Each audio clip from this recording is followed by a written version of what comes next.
Hi, a bit different today. I just had to get out of the house. I couldn't stand the thought of another exercise session on my patio. I was feeling very claustrophobic. My son was supposed to be coming back tonight at midnight. He rang me I messaged him because I saw his plane had landed in Rome about 10 to 6 this morning. So I messaged him to say, "Oh, call me when you wake up." He called me and he went, "We're awake. We've been in the Sistine Chapel. We've been in the Vatican." So I was like, "Oh, okay." He said, "We're going to St. Peter's now." So he was very impressed with the Vatican and the Sistine Chapel. So it was amazing, which it is. Rome is it's a lovely city. I went back in the early 90s with my ex-sister-in-law. We were both married to brothers. So yeah, she was lovely. She is lovely. So we went together, had a great time, and he's having a great time. He's going to stay, he said, another night. So he's not coming because he was going to be landing. He was going to get a late flight because he thought we'd have a whole day in Rome.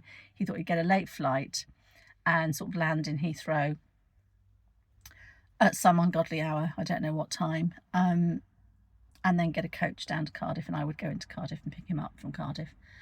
But he said decided he's going to stay another night in Rome because there's too much to see, which there is. You know, he wants to see the Colosseum and the Forum and everything. So, and it's just a nice city to wander around because every corner you turn, there's some ancient old beautiful church. It's an amazing place.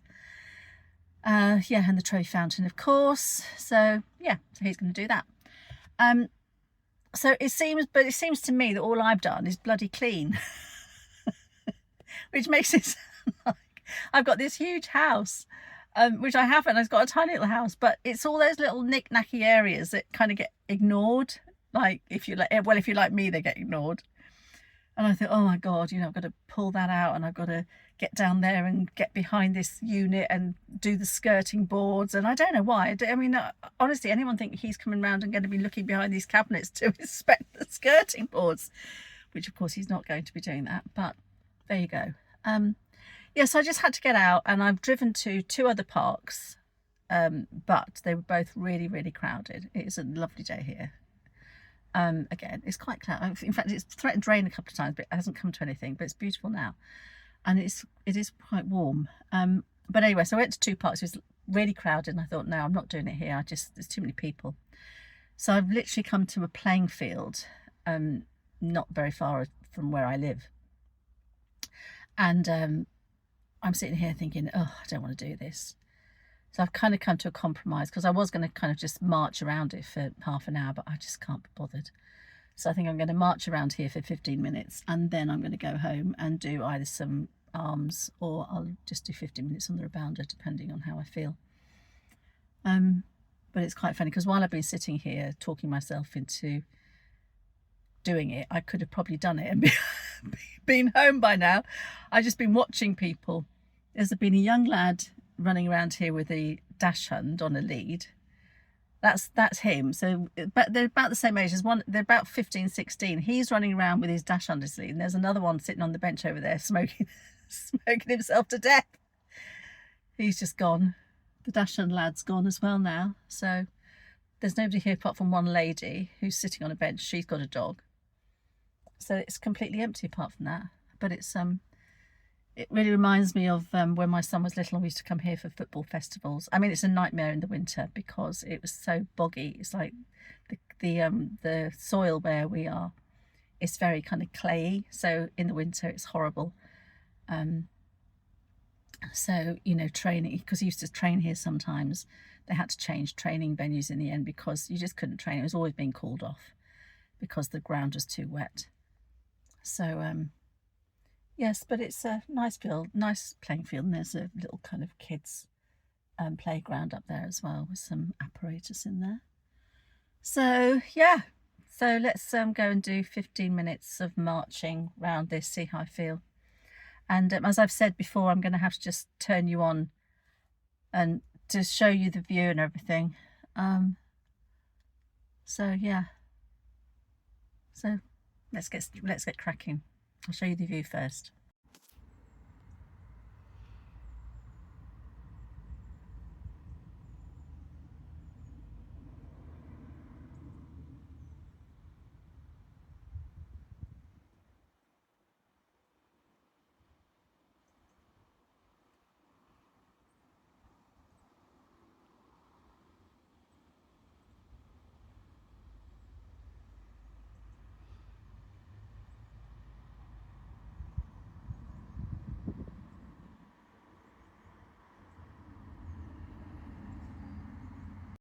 Okay, let's go. Ooh.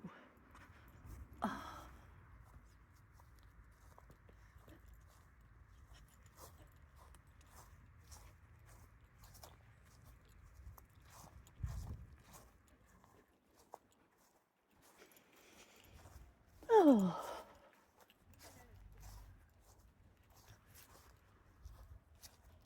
It's a lovely standard poodle there. Lady training him. When I had my ill-fated period of dog ownership, I used to bring her here, Lulu. Oh, she was lovely. But I couldn't. I had to let her go back. Well, she didn't go back. She went to another family. And I got her as a rescue. And I got her because James had been going on and on and on about having a dog. And he was like, oh, it'd make us feel like a proper family. I was like, gee, thanks. So in the end, I relented and we got her. And she was 6 months. She was so sweet. She came from Ireland. She was absolutely gorgeous. She was a sort of a terrier border collie cross. So she was bright as a button, but she had that kind of white, sort of tan and black patchy coat. And at the time I had a maroon sofa, and I used to spend my entire life vacuuming this sofa to get all the hairs up. Oh, it was like never ending. And you just vacuum and she'd jump up. And yeah, no, I wasn't going to be the type of person that didn't let the dogs on the furniture. So in the end, it was always getting too much. I think the thing is, I saw like having a dog as like having another child. So she was like so much attention, and I was like, oh. And he'd said he'd take her out, and he never wanted to. I used to take her out first thing in the morning, and then he was supposed to take her out when he got in from school. And I'd go and pick him up from school. We'd get home, and he'd be like, sort of pat her on the head, and then be straight onto his phone. Well, no, it wasn't his phone at that age, would it? It would have been like that, one of those. What do you call them? PS somethings. You didn't have a phone at that age. And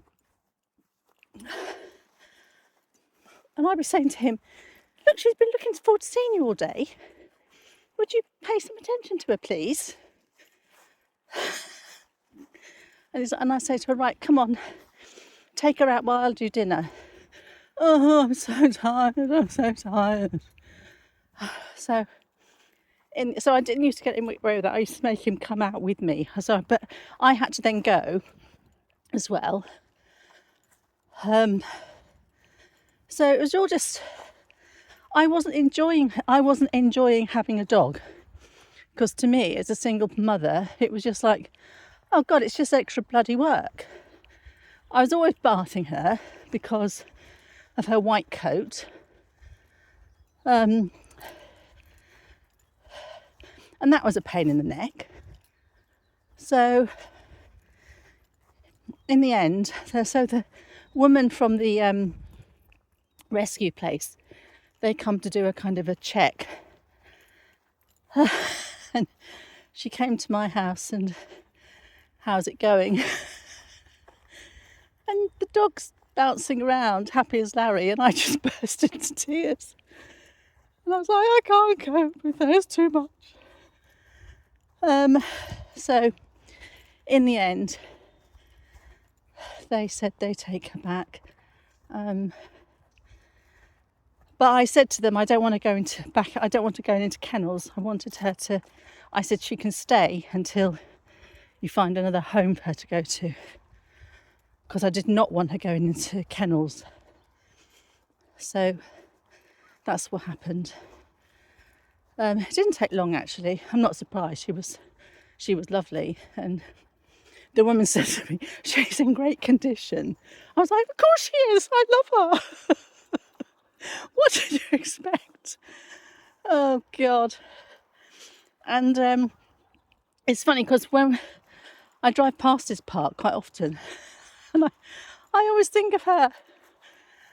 And honest to God, the day they came to pick her up, I swear to God, I was so furious with my son at this point about this whole fiasco. If they'd said to me, "Well, we'll take the dog, you can keep the dog, you can keep your son," I'd have said, "I'll keep the dog, you can take the bloody child." So, and after that, I said, "Don't ever mention pets to me again." Oh dear.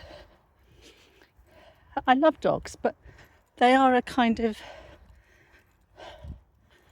bind. And we didn't, I think, maybe if you grow up with one, you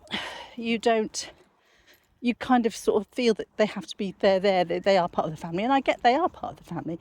But I mean, I don't know, maybe if you've grown up with them, you kind of can ignore them more easily in terms of like, they're just there. But I couldn't do that.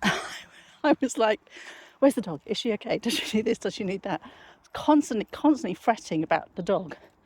And it didn't help that she was chewing her way through everything. She cost me a fortune. She chewed the plug off my, before we had Dysons and things, my retractable, you push the button and the plug goes in, and she chewed the plug off and I didn't realise.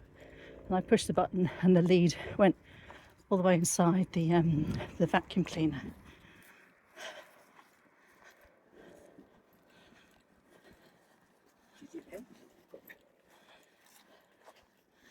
And I couldn't get it out. I had to buy a new vacuum cleaner. She chewed some really nice shoes that I thought I'd put well out of the way. She chewed a handbag. She chewed my phone. She chewed my glasses. I mean, she just seemed to get hold of everything. Even when I thought I'd been really kind of careful. So, yeah, she was just having her and having him was stressing me out massively. So one of them had to go. And giving the dog back was less paperwork. So, and I think, people didn't judge me as unkindly as they'd have judged me if I'd said, "Take my son." But obviously that's kind of joking. Oh dear.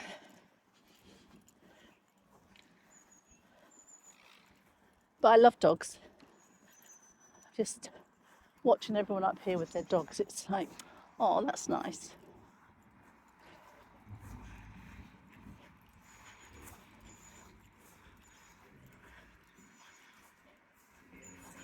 Oh.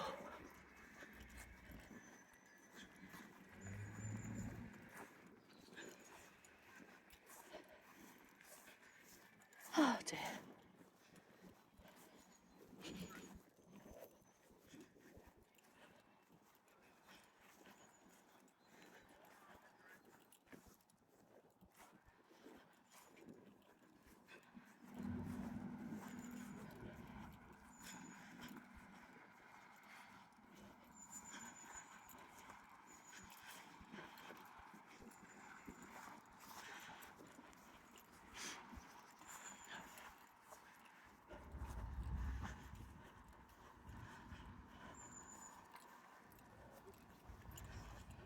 Yes.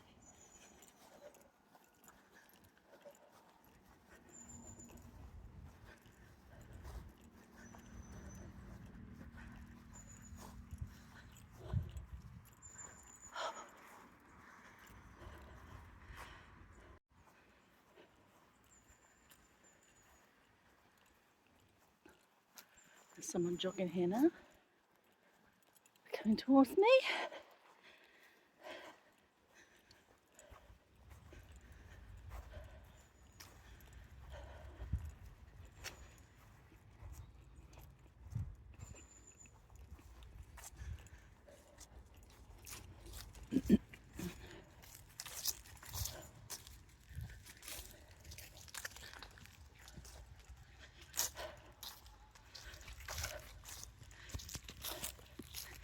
lady put me to shame. I mean, she wasn't old, but she was no spring chicken. And I think she's jogging away, and I'm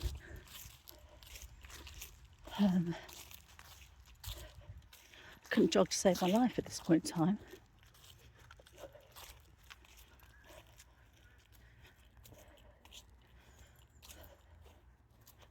God, where did these dogs come from? There's loads of people just suddenly appearing.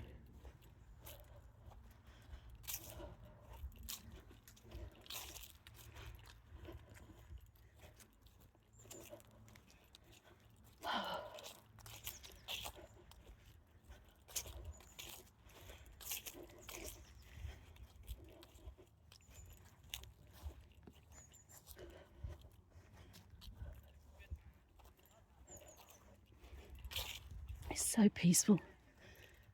I mean, there are a lot of dogs, but it's very, very peaceful here. Oh.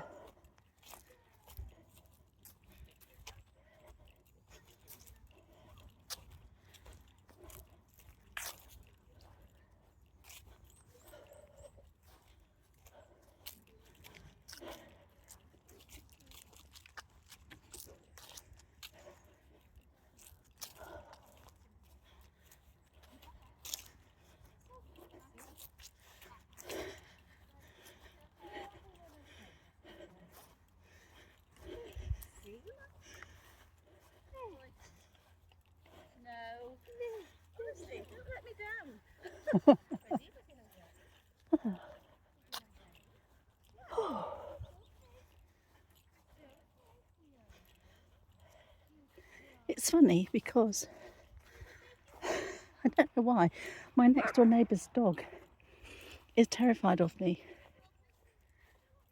And we just don't understand why, because I always get on well with dogs. Her cat adores me.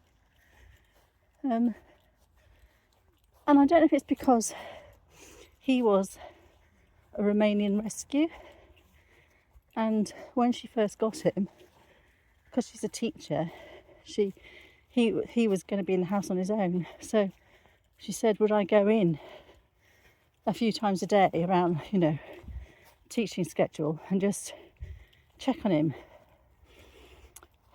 And so we've never really known if it was my scent from that time,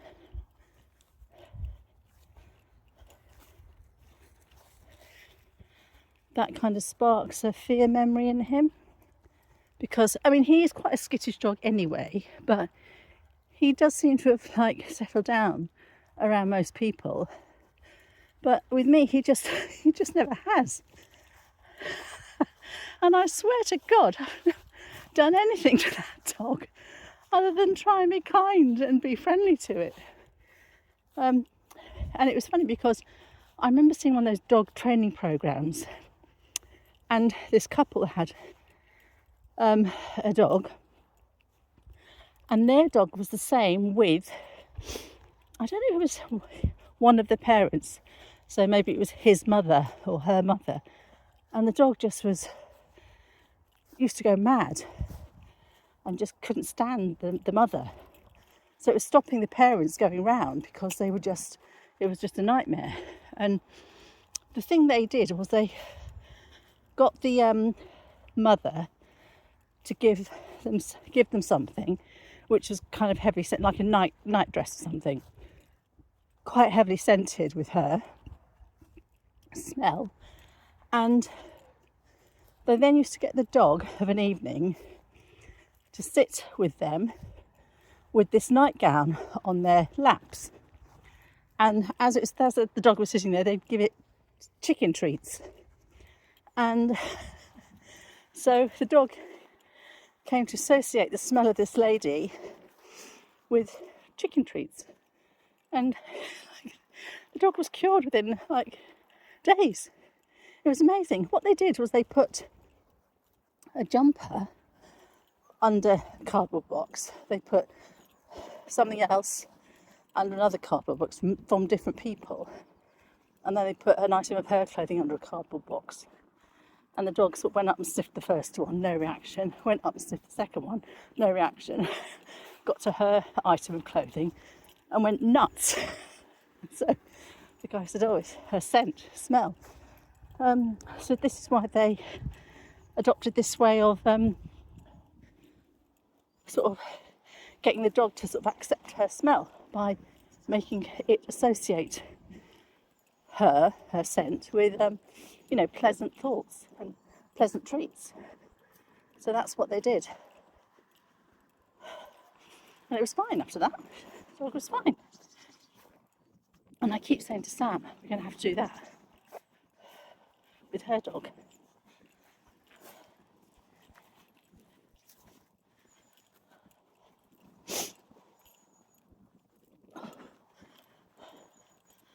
Now started, this is quite pleasant, but I did not want to start. I was not.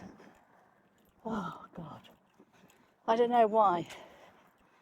I just did not want to get up and walk around this field. And it's not like I haven't done it a million times before. Oh dear.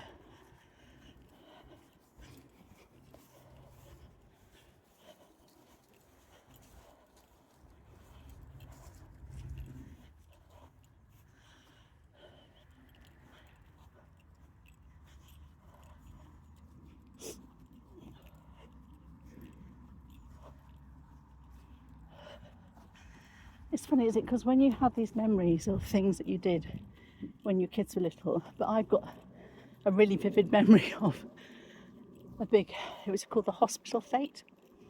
It used to be held in the town I grew up in once a year. It was a big sort of charity thing, and my mum was always in the catering tent. It was a massive marquee, and we used to go down there. It must have been I'm pretty sure it was after school. It wasn't on a weekend. I can't remember if it was on a weekend or not now. Makes sense that it would be on a weekend, but I think it must have been on the weekend. But I remember I used to go down there. It's a huge marquee. Go in. Well, I say it was huge. It probably seemed huge to us as children. Probably now, if I walked into one that size, I think, oh, this is cute.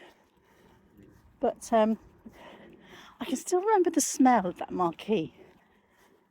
And it was a really nice memory. It happened every year. Really used to enjoy that day. Oh.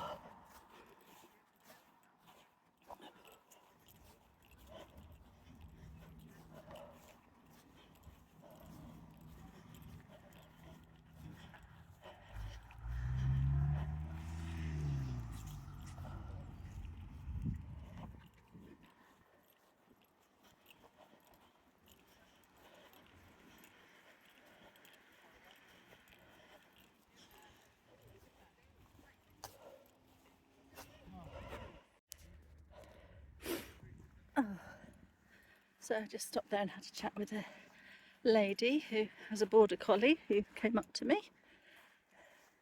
Very friendly. See, it's not me. It's Frank.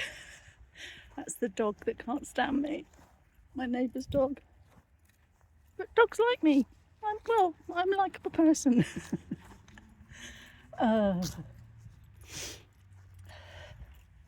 Yeah. That lady was just telling me that her dog has just had she'd stopped eating, and when she looked in her mouth, teeth were all ground down, so she had to go and have some teeth removed. It's apparently because of chewing down on the tennis balls. So she seems fighting fit now though, that dog. Lovely dog. Nola. Oh.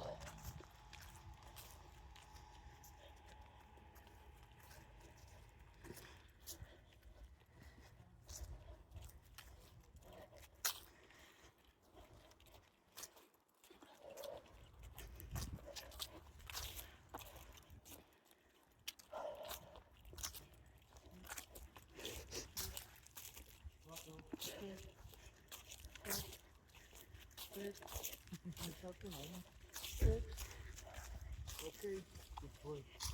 Right down.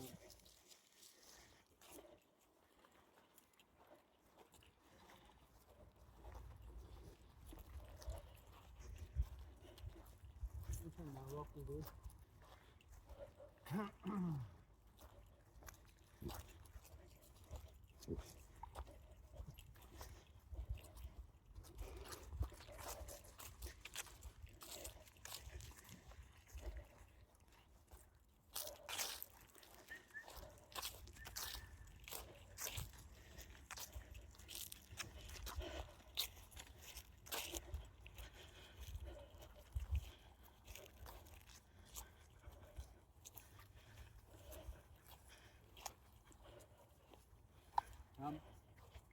Come, here, come, here.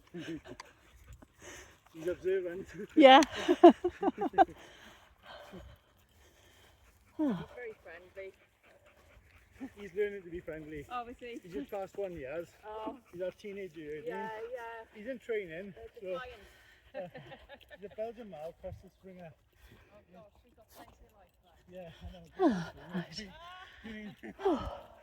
that's pocket Springers grown up. Pocket Spaniels and 2005 and 2022. So let me just show you this patch here, because I don't know if this is because of the heat this summer.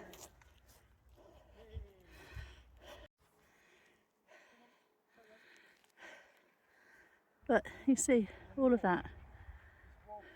So, and all of this was the same.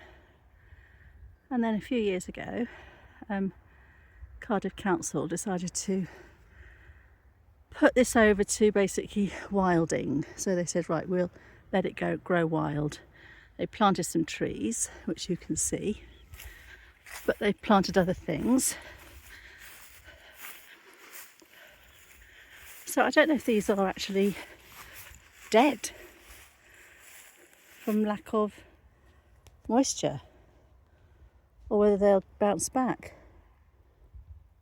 I'm not really sure. I mean, there's some sort of conifer firs over there.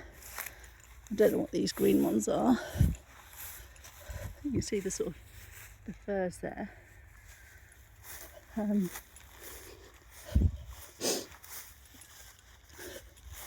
I mean, I thought it was a bit ridiculous, to be honest with you, because there are so many trees in this area, and I just did wonder.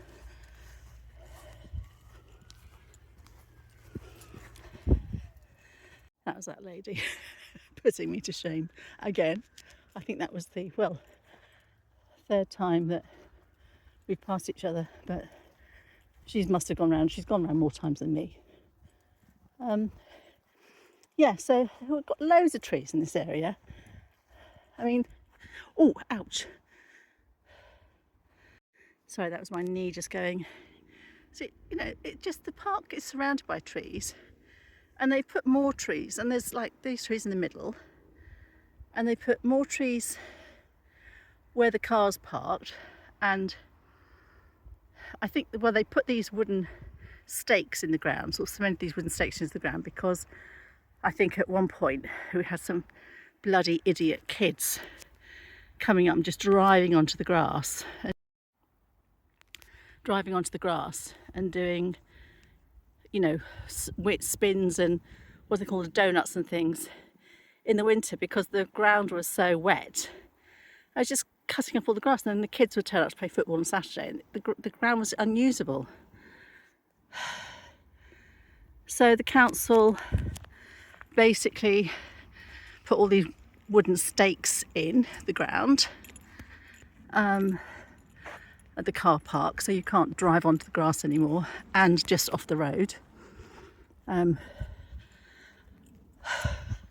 Which one year we had a load of snow, and I was driving in to the estate, and I lost my car just went. I mean, I wasn't going fast at all, and I had my mum with me, and the car just slid, and I literally was within about 2 centimetres of going into one of these wooden stakes, but fortunately stopped just in time. So I would not have been happy. But when I first moved into this area, this park had, no stakes across the car park, from the sort of the road onto the park. It was just open, and where you park in the car park, it was just, you could just drive on if you wanted to. If you were that antisocial, which obviously people were, you could just drive onto the grass. So then all the stakes went in. So these are all obviously new trees. I don't know what the plan is, because all back there's it's heavily wooded. You just walk through there into different parts of the housing estate, different areas. There's all this here, so I don't know why they felt the need to whack a load of trees just onto the playing field, but that's Cardiff Council for you. Oh my God.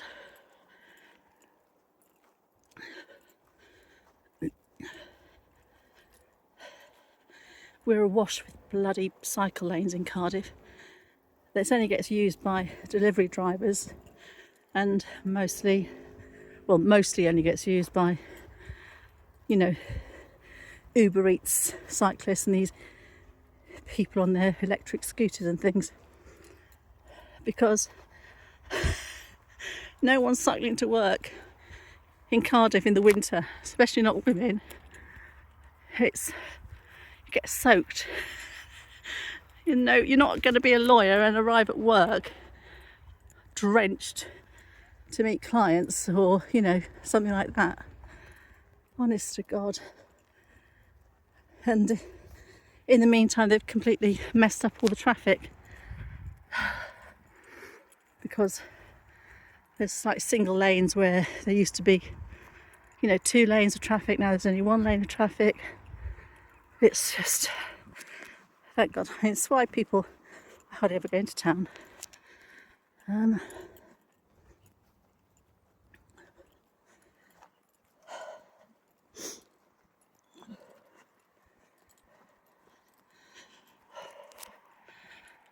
keep the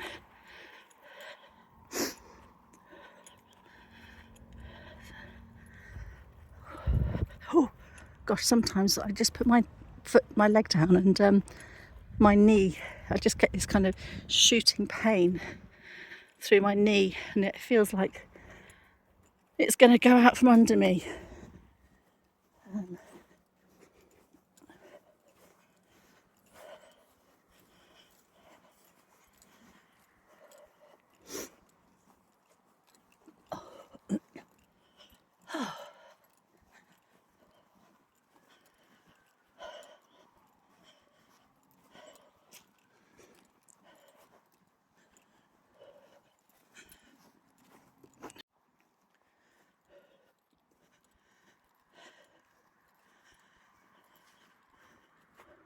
Here, something in that hedgerow there. I don't know what it is. But we get quite a lot of foxes in this area. I've seen foxes running in the street, in my street, like late at night. It's like 2 o'clock in the morning, when when I was in my phase of having to get up and go to the loo about 4 times a night, every bloody night. Thank God that's passed. But yeah, so there are quite a few foxes in the area.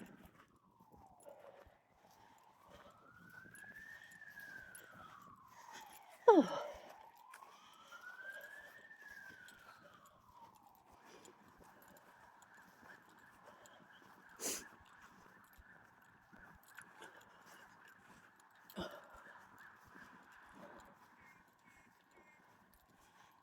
Rather large crows there. I never know what's a jackdaw and what's a crow. I'm never really sure.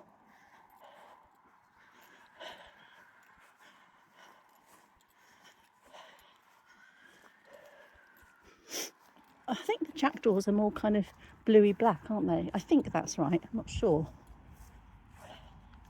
And I think, aren't the jackdaws part of the magpie family rather than the crows? I'm going to have to go and look that up now. Right. Right, so I think that's it for today. I'm going to go home now, and I'm not very hungry. I kind of ate food about just before 12 today. So I'm not very hungry right now. I'll see how I feel. I might just have I don't know, another driving learner driver.